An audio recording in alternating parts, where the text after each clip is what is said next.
This is an orange, which averages about 3.5 inches. This is a typical one we are all familiar with. There is a huge difference in our common orange and an orange that Adam and Eve would have seen everywhere with their own eyes. These are also oranges. They are called the Meraki boulders and their home is in New Zealand. There are over 200 reports from ancient times about a great flood. Here in New Zealand, their ancient Maori legend is that a great man brought these food baskets or gourds on a great canoe. The rinds, the wedges, the segments tend to come apart between each other, juice vesicles that have maintained their color. There are other things that we can see that are obviously suggesting that these are oranges.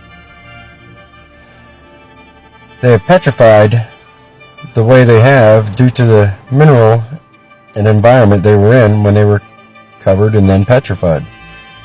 In other parts of the world, these fruits, and we're not just talking about oranges, some with the pits and some without, they take on different appearances according to the minerals they were exposed to. Does God's word testify to huge fruit?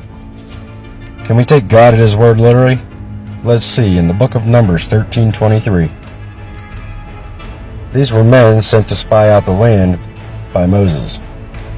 And it goes on to say, And they came unto the brook of Eshcol, and down from thence a branch, they cut down from thence a branch with one cluster of grapes, and they bare it between two upon a staff, and they brought of the pomegranates and of the figs.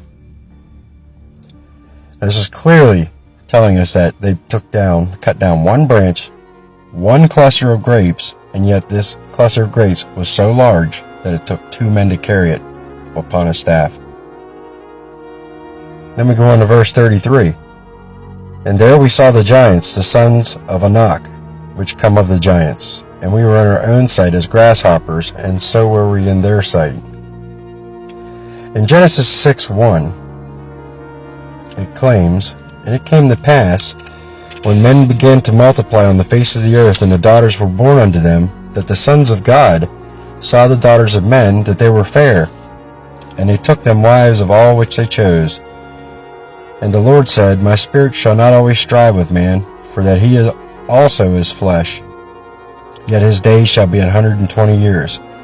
There were giants in the earth in those days, and also after that. When the sons of God came in unto the daughters of men, and they bare children to them, the same became mighty men, which were of old, men of renown. And God saw that the wickedness of man was great in the earth, and that every imagination of the thoughts of his heart was only evil continually. And it repenteth the Lord that he had made man on the earth, and it grieved him at his heart. And the Lord said, I will destroy man from whom I have created from the face of the earth, both man and beast, and the creeping thing, and the fowls of the air, for it repenteth me that I have made them. But Noah found grace in the eyes of the Lord. In the book of Matthew, chapter 22, 29 and 30, Jesus answered and said unto them, Ye do err, not knowing the Scriptures, nor the power of God. For in the resurrection they neither marry, nor are given in marriage, but are as the angels of God in heaven. It is important to research, because the author of the Word, Jesus himself, identifies what the Scriptures are.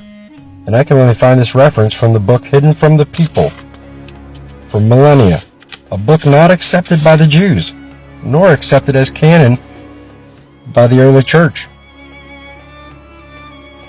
Yet Jesus Christ himself proclaims, Ye do err, not knowing the Scriptures. His reference about the heavenly estate of the angels comes from only one place, the book of Enoch. Now the book of Enoch is also quoted by the Apostle Jude directly from Enoch, and speaks of Enoch's prophecies. In the book of Enoch, we read of the Ancient of Days, the Son of Man, and the Lord of Spirits being there from the beginning. The story claims the giants cut down the trees. From that reference, I concluded the trees were huge, and the fruit should have been huge also. And I concluded that I might be able to find evidences of this, and that's exactly what we have here. Scientists had already seen these and couldn't identify them. They are either blind, ignorant, or it is much, much worse than that. Or is it all three? You be the judge.